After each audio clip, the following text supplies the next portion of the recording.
What's up, deal hunters? It's Donny Coram, your foreclosure deals coach. And in this episode, we're going to talk about deal hunting and how it's a numbers game and you got to play to win. Stay tuned.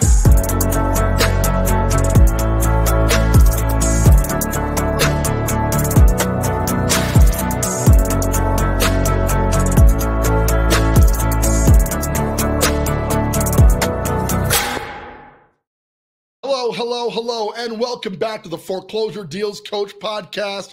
I am your host and Foreclosure Deals Coach, Donny Coram. Thank you so much for tuning in. Please, if you get some value out of this video, like the video below, subscribe to the YouTube channel, and just keep track of me wherever you download your podcast and information. I would love to help you to do your first foreclosure deal. We're going to talk today about deal hunting and the numbers game that goes behind it.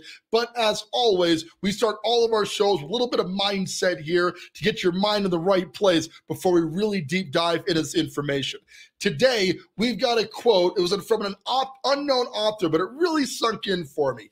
Everyone wants to eat, but very few are willing to hunt. Now, does that describe you a little bit? See, pretty much everybody I talk to about real estate investing wants to do a deal. It's kind of a no-brainer, right? If you could make a minimum of $25,000 or more doing a fix and flip deal, obviously you'd want to do that, right? Where people go wrong is they don't understand how involved the hunting process of finding deals really is. Now, there are deals out there. So before you hop into the mindset that there just aren't any deals in your local market, let me assure you that is just not the case. There are deals in every market. Now, different markets have different price ranges, different situations, different areas that are better. In some markets, condos are what you need to be looking at to flip, or townhomes. Other places, single-family homes are preferred. In still other markets, you might be in commercial before you find the right deal set, which may go outside of your scope of work. But what I want you to understand is that every market everywhere has a deal. The question is, are you willing to put in the time to hunt for your deal? Now, where did this come from? Well, recently, I've got a bunch of clients who are finishing up their first successful deal with me, which is an awesome feeling. When you first start into this coaching thing, not that I was nervous. After doing over 300 flips, I guess I was relatively confident that I could teach this to anybody. But what I did know is that the process of finding deals is one of the more difficult ones until you get that. So when I was first stepping in this industry, I wanted to be a results-driven coaching program. There's a lot of coaching and mentorship out there that specializes in the theory. Like, if you manage to locate a deal, this is what you should do to fund it and fix it, etc. What very few programs do is what I do, which is hand-holding you through finding that first deal. Now, I don't want you to take this as I'm just going to find the deal for you and do all the work, but rather that I've got several very powerful sources that I use to find deals in my local market. And as I expand into other markets, I'm bringing those same deal finding strategies to all the markets that we're offering coaching in. This means that no matter where you are in the United States of America, I can help you to find a deal successfully. That being said, I am far more effective at finding deals right here in my local Colorado Springs market. So a lot of my clients are based here. Obviously, if you're here in the Colorado Springs market, I definitely would love to chat with you. I love the ability to interact with my clients on a personal face-to-face basis, but a lot of my clients are coming from other locations. I've got a client in Riverside, California, another one in New York City, one I just signed up in the Florida Panhandle area, okay? So I've got clients all over. However, all of the clients are vetted for we can find deals in your market over time, but because I am so eager to make sure that you do a deal quickly, it is a high probability that we're going to find your first deal right here in my local market. Now, there's a ton of gurus out there selling their services saying, I will find you a deal anywhere. And I believe through the tools that I use that I can find a deal anywhere. However, it's just logical that being here, I can be more productive in this local market. This, getting back to our point here, is deal hunting is a full-time activity in and of itself. To find deals, I use a combination of an on-market strategy using our sponsor, Privy. We're an affiliate of Privy, so if you decide to sign up for the Privy application, please do use my affiliate link. I would just greatly appreciate that. But my point is, to really get effective at this, you need to deal hunt all the time. So we're hunting deals through Privy. We're hunting deals through my TV ads. I've got a network of wholesalers that I've worked with all across the state. The combination of all these different deal hunting sources is I'm consistently evaluating, not buying, mind you, but evaluating 3 to 5 deals a week with relative consistency. And we are constantly working on strategies to increase that so I can buy the creme de la creme of deals for my clients. Now, I'm not taking you out of the need to learn how to find deals on your own, because the coaching guarantees your first deal. And I'm going to work with you for as long as it takes to get that first deal done. But a lot of my clients are on the tail end of that first deal. They just got this massive paycheck. They've made a minimum of the $25,000 that I promised them. And now they got to find the second deal. And of course, I want to be a part of that. I have an incentive to find deals for my clientele, but I'm getting a lot of clients in right now. So, it's kind of happening in order. So the best route is to find deals on your own. This serves 2 purposes. For one thing, it's going to teach you the art of deal hunting. And when you really understand that art, you understand it is a job in and of itself, but it's a very well-paying job. See, every deal that I find for my clients, I assign it. I add a little bit of an assignment fee for myself, a small margin there, which is my incentive to make sure that my clients always have deals available to them. Secondly, on that, if you learn how to deal hunt, you're cutting that fee out, right? So when you get good at this, you're going to make a little bit more profit on every deal that you do once you understand how to deal hunt. But I'm not going to kid you, it's very involved. If you're spending money on ads, it can be very expensive, and it's difficult to set up a large TV ad campaign if your current capabilities are only doing 1 deal at a time, which is where everybody should start. Okay, 1 deal at a time is more than enough. At my peak, we did 47 flips in a year. To manage that, I had 5 to 8 remodels going at a time. It was great because I had the systems and the experience to do that. But you out there, most of my clients are just getting started with their first deal. 1 deal is all you need. So I'm helping my clients to find that first deal because I want to ensure the success of everybody who joins my program. Okay, so you have to look at deal hunting as part of your activity, and everybody who just wrapped up a deal is like, man, that was fun, that was lucrative, right? I want to do this again.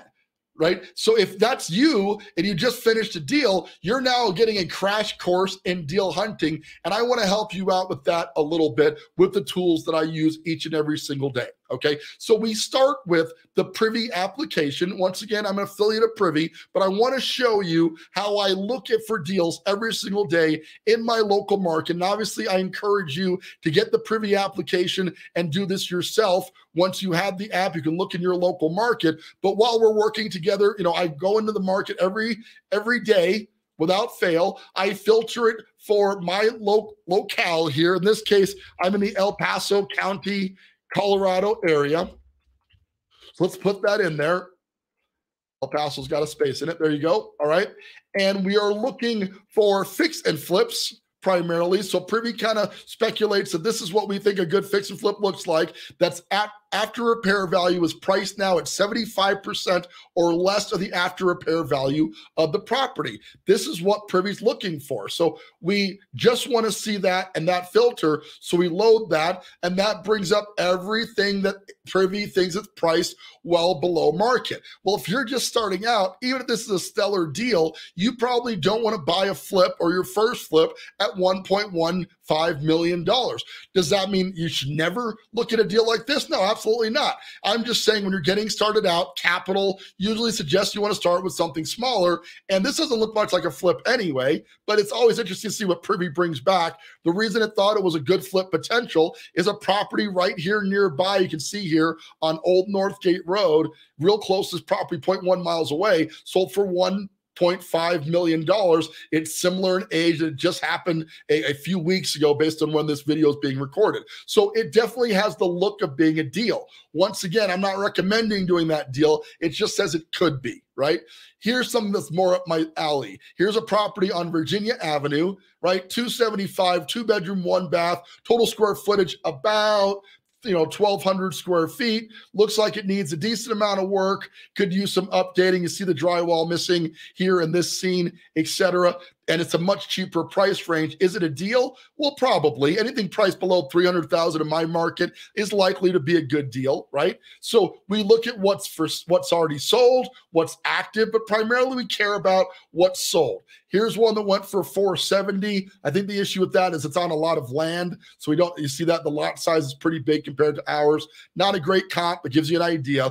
Another one a quarter mile away on Pennsylvania went for $370. It's got the extra bedroom and bath, so not quite a comp. And this one is a 4-bedroom, 2-bath, one for $370 as well. So we have the theory that upon further research, this could in fact be a deal. My advice here, guys, is you've got to deal hunt daily. You've heard the saying, an apple a day keeps the doctor away. It's a health saying if you ingest some vitamins every day, you'll stay out of the doctor's office. Well, with investing, a deal a day or analyzing a deal a day, not finding a deal a day, because that's not the expectation. You need to know that on average, I'm submitting 5 offers to get 1 deal done when we're talking about the on-market strategy. And it could be upwards in certain markets that are more competitive of 1 in 10. My point is, if you only need to buy 1 deal, 5 to 10 offers ain't that bad. However, a lot of people come into this, they get frustrated early on. Well, there's no deals in the market. I keep getting outbid. This or that are happening. The idea is to get your hat in the ring. Okay, because you want to get a shot at every deal that you can. And if you only need to buy 1 at a time, that's not as difficult as it sounds. You've got to analyze the market daily, use Privy to find the right deals, and then make sure your agent partner is submitting offers. Or if you're doing the offers on your own, that you're reaching out to these listing agents, negotiating deals. But if you're not doing this often, if you're doing this on a piecemeal basis, I can promise you it's going to take longer to find a deal, and it's going to be hard to build the recurring revenue stream that people are looking for when they start into real estate investing. So you've really got to focus on your deal hunting. You've got to know what your goal is and then be able to maintain a consistent amount of effort to achieve that objective. Now, that is one way that we find deals. The second ways that we find deals are off market. So you can go off market and get a relationship with wholesalers right now. Hop into your local real estate investing group. Introduce yourself as a flipper. Say, I've just done my first deal, because if you have, right, and I'm serious about going to my next deal, and you're going to get a much better response than a pure rookie right out of the street saying, hey, I've just decided I'm going to take up real estate flipping. These wholesalers, if they're any good, are used to dealing with sophisticated, experienced investors. So you want to look like a sophisticated, experienced investor as much as you can while you're in the deal hunting process. Establish a relationship with the wholesalers. Let them know that you want to evaluate the deals that you're looking at. A lot of people, the wholesalers were going to ask you for this buy box, right? What do you like to buy? What's your favorite stuff to get? This makes sense to some degree, right? You obviously don't necessarily want to start again with $1 million mansion as your first flip. On the other side of that, this is about building the relationship. So when I'm talking to wholesalers, I explain to them that I'll look at pretty much anything, right? Which is true. I enjoy the deal finding and analysis process so much that I don't mind investing a little extra time on deals that I don't intend to do. It keeps me sharp on the market, so I know what's going on. I might have a potential buyer for the property, and it might fit my needs perfectly. In either case, the more deals that you're evaluating on a daily, consistent basis,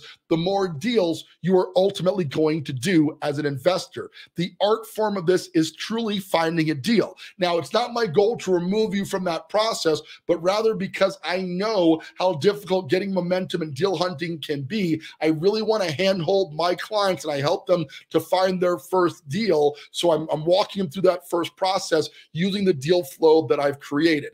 In my course, I talk a lot about my deal flow accelerator. generator, which are all the systems you can set up to get deals flowing into your pipeline all the time. This doesn't mean they're all going to be good deals. This doesn't mean you're going to do all of the deals that you see, but rather you got to set up the system with abundance in mind. You got to look at a lot more deals that you're going to do. And I really think the ratio is somewhere between 1 in 5 and 1 in 10 to accurately evaluate number of deals that you've got. So if you're only seeing one deal, a month, you're only evaluating one deal a month, it's going to be very difficult for you to get to the 5 deals that you need to analyze properly to get a deal done. Now, you don't want to get stuck in deal analysis paralysis, right? If you see an opportunity, you do your numbers quickly and you can pounce on that. You can shortcut this process, but I'm telling you, deal flow is critical. I have deal flow. I create deal flow for my clients. And as a result of that, they always have something they can at least evaluate and compete for. But make no bones about it. Like the lion, the tiger, the lion on the meme that I showed you, this is a competitive industry. This is going to be a shootout. If you're going to get a really good deal, for one thing, it's going to happen really fast, okay? So if you're big on analysis, it takes you a long time to run the numbers, this may not be the right industry for you. You can't be impulsive because there's a lot of money at stake, but you have to make decisions quickly based on the data that's provided to you. And when I did 47 deals in a year, I was evaluating 2 deals a day almost all the time, right? There was something coming in at least daily where I just sit down and analyze deals. So that's a time block thing, right? You need to know what time of day you're going to scout for deals. When are you going to hop on Privy? Time block that. Make that a priority. Because if you know I'm going to deal hunt from 8 to 10 every single morning, you're going to catch all the deals that hit the market overnight, right? You're going to start conversations with people before other people are having those conversations, and you're going to be able to get yourself into negotiations that you don't expect to win all of, but can get you a consistent deal flow. So as you are working on your one deal, you're also working on getting your next deal when that other deal goes off the market or you've got it sold or whatever your exit strategy is. Okay, one deal, even with a $25,000 minimum profit, is not going to change your life. I know it's going to feel like it's changing your life because it's a lot of money. Making that kind of money in a short period of time is going to feel life-changing. But the reality is, until you build a consistent system, you're just getting started. My goal is to help as many people to get started as possible because it serves 2 purposes. Obviously, as a professional coach, the more success stories that I have, the more success stories I'm going to get, which is a total win for me and for my clients, right? Additionally, the larger the network of investors that I create, the more deals are going to float through my system, increasing the deal flow for myself, for my clients. It's going to get us more construction deals. Everything about building a real estate investment group is way more beneficial than doing this on your own. So many people try to start this on their own and really just don't know where to get started. Where do they track down the deal? Well, Privy is the obvious conclusion on that. But if you're unfamiliar with the analysis process, Privy is going to be difficult to break through that limiting belief and actually do the deal. I can help you with that. If you're not sure on how to use analysis, we have our Deal Check application that I train heavily on that will teach you how to do deal analysis like a pro so you don't get stuck in analysis paralysis. You can walk through that quickly, find the deal, analyze it. Thirdly, I'll help you to fund it. The funding is critical. You got to know where the money's coming from. Unless you've got $300,000-$400,000 sitting in a bank account, and even if you do, my recommendation is use other people's money to fund these deals. So I've got a network of private and hard money lenders to help you to get funding on your deal. And then the contractors, right? Setting it up, making sure your contracts are dialed in. They're not going to give a deposit to some fly-by-night contracting company and end up losing your money on that and not be able to complete the project. And finally, reducing your transaction costs during the flip stage so you can take that money and get the maximum return on it. Your investment up front can be multiplied by a lot of factors if you use my strategies to reduce your transaction costs on the back end and sell the property for more money at less transaction costs. All of this combines into, obviously, my advice is to get coaching, but I want to help here on this show. Okay, so I want you to make deal hunting a daily activity. Get privy, subscribe to the privy application, look for deals all the time, reach out to wholesalers, and listen, if you want to do this, cold call. Get a list of properties in your neighborhood that are distressed or probate homes. You can find real estate investment lists everywhere. Download those lists and pick up the phone. I know that sounds crazy. It sounds like a crazy amount of work. A lot of people are not trained for the rejection that comes from cold calling, but you've got to ask yourself, how bad do you want this? Okay. And if you're still not sure you want to be a real estate investor that bad, then I can assure you coaching is not for you. Okay. You need to have that champion mentality that I am here to win no matter what it takes. What I love about my clients, before there's always the trepidation, the fear, the stuff that you don't know. But right after that first deal is closed, it's like a light switch. It's like everything about their persona changes. They now understand, as I do, that being able to flip foreclosure deals is equivalent to printing money. And once you master the process of hunting for those deals consistently, funding those deals with the same lenders, fixing them to the same spec, you will understand this is life-changing stuff. The issue for most people is, and I'm describing myself right now, is generally just getting started. I know without my coach, I would not be sitting here before you today telling you how to get going. And I know a lot of my clients, we interviewed one recently, just completed his first deal completely remotely from Europe. Okay. And he's over the moon hunting for deals. I see him posting on Facebook in real estate investment groups, having conversations. He's on fire. If you want to catch that motivation and get going, deal hunt daily. I promise you, it'll change your momentum. It'll change your life, and you will love how you feel when you consistently do that activity. If you want some help to get started finding that first deal, I would be honored to be your real estate investment coach. Reach out to me. But in the meantime, for those watching this, I appreciate you tuning in. Please like this if I provided some value to today. Subscribe to the channel so you can keep track of all the podcasts that we release every single week and really get a feel for the foreclosure market as it's changing in real time, creating actual wealth and income for people who want to benefit from investing in foreclosures. That is really our show for today, guys. Pick up the phone. I'm telling you, it'll change your life. Get privy. Start looking for deals. They're out there. I can help you to find it. Let's work together, and I will get you started. With that, this is Donny Coram, your foreclosure deals coach, thanking you yet again for tuning in each and every single week to the Foreclosure Deals Coach podcast, and reminding you now and always, don't buy a house, buy a deal.